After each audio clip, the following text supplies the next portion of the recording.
Podcast de Colombia Risk Analysis. Es un espacio donde cada semana analizamos la noticia del momento. Únete a Podcast y patrocina nuestros episodios. Juntos podemos unir las decisiones con el análisis. Escríbenos para tener más información. Hola y bienvenidos nuevamente a Podcast. Yo soy Catalina Bobadilla y hoy está conmigo Valentina García, analista de Colombia Risk Analysis. En el episodio de hoy analizaremos las nuevas mesas directivas del Congreso, cómo estas afectan el curso de las reformas del gobierno y qué impacto pueden tener para el panorama económico nacional. Valentina, bienvenida a Podcast. Hola Catalina, es un gusto estar de nuevo en este espacio. Valentina, el 20 de julio se definieron las mesas directivas en el Congreso. En el Senado tenemos a Efraín Cepeda, un conservador que se ha opuesto a varias iniciativas gubernamentales, y ya por el lado de la Cámara de Representantes llegó Jaime Salamanca, quien pertenece a la facción petrista del Partido Alianza Verde y es una ficha crucial para el gobierno y su agenda de reformas. ¿Qué podemos esperar de las mesas directivas y van a favorecer las reformas del gobierno? Sí, probablemente se van a ver beneficiadas por las elecciones de estos nuevos presidentes, tanto en Cámara como en Senado. Incluso con Efraín Cepeda como presidente del Senado, era un resultado que ya se esperaba. El gobierno logró conseguir un aliado en la presidencia de la Cámara de Representantes. Si Katherine Miranda, opositora al Partido Verde, hubiera ganado, el paso de las reformas sería mucho más complicado. Con Salamanca a bordo del tren de las reformas, el gobierno tiene una mayor facilidad para priorizar los debates que son necesarios para la aprobación de las reformas, por lo menos en un lado del Congreso. El presidente Petro tiene aún 2 años para avanzar en su agenda y acelerar el ritmo de las transformaciones que prometió. Por eso es que está Juan Fernando Cristo en la foto, nuevo ministro del Interior. Llegó con la tarea de organizar las bancadas y promover consensos para la aprobación de las reformas.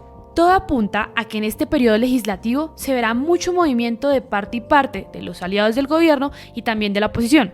Es un momento crucial para obtener victorias en el legislativo. Sin embargo, no tienen las probabilidades tan en contra como se pensaba, y eso ya es una ganancia temprana.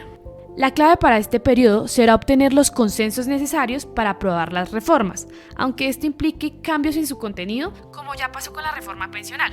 No obstante, llegar a estos acuerdos no será nada fácil y se requerirá de mucho pulso político, tanto del gobierno como de la oposición, para obtener resultados favorables en sus respectivos intereses.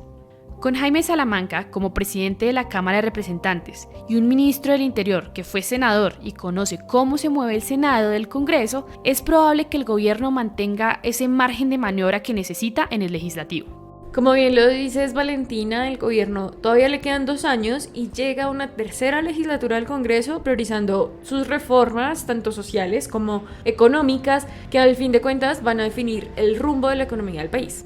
Entre ellas está el paquete de reactivación y la reforma tributaria. Y en estas dos el papel de Ricardo Bonilla, ministro de Hacienda, es esencial. Pero las declaraciones de Olmedo López y Sneider Pinilla, exdirector y ex subdirector de la UNGRD, salpican a Bonilla. Y esto puede llegar a dificultar el trabajo legislativo de este periodo. ¿Cómo va a jugar este panorama en esta nueva legislatura?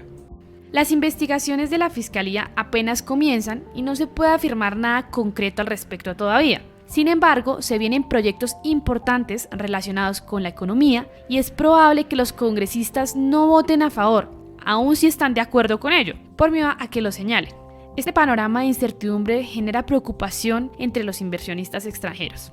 Como tú lo decías, uno de los puntos claves de este gobierno es el paquete de reactivación económica, una iniciativa que encabeza el ministro Bonilla. Al ser un presunto involucrado en el escándalo de corrupción, cualquier iniciativa que promueva al ministro antes de que la Fiscalía llegue a una conclusión sobre el caso estará sujeta a dudas y al escrutinio de los congresistas y de la opinión pública, lo que probablemente dificulte su aprobación.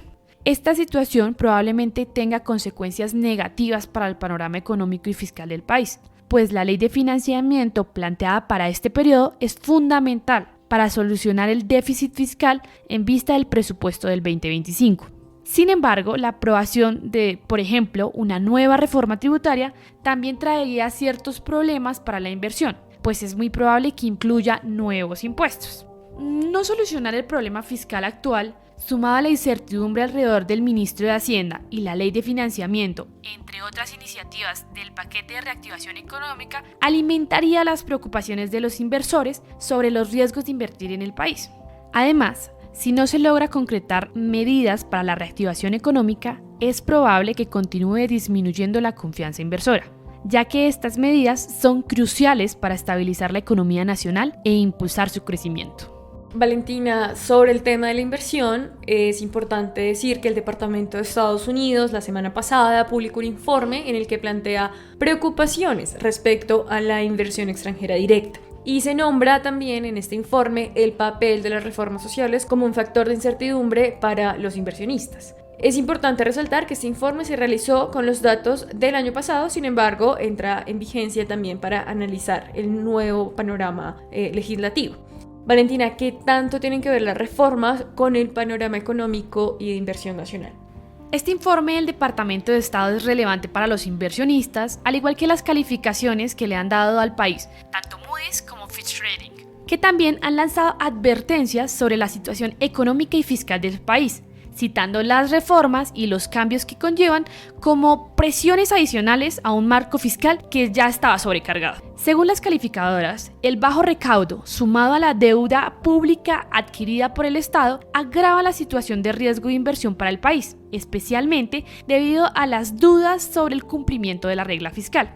Adicionalmente, el país está en un panorama agridulce. La economía tuvo un crecimiento anual en mayo del 2.45% respecto al 2023, pero disminuyó en comparación de abril del 2024, esta vez 0.37%. Esto preocupa tanto a la industria nacional como a los inversores extranjeros.